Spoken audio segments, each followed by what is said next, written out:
I want you guys to step back for a moment from what you hear sort of constantly on TV, and just very briefly, in terms of the data that supports mask use in kids and mandates for masks in kids, it is very weak, and that's a fact.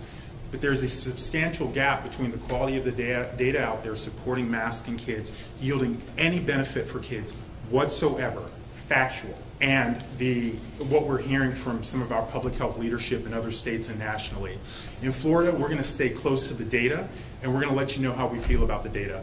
And the data do not support any clinical benefit for children in schools with mask mandates. The highest quality data find no evidence of benefit.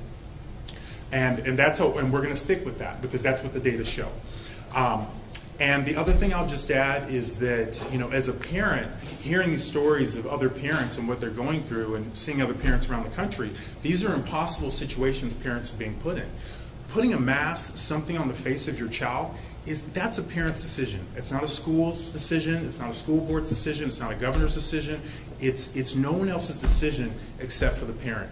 And parents are being placed in these impossible situations related to the health of their children. I'm here to help support parents in voicing how they feel their children should sort of present, should be in the world, and I'm going to be here to help with that, to support that. It's interesting, the U.S. Secretary of Education, he did like some tweet thread, it was like a month ago, and he's like, follow the data on the mask, and he cited a few studies.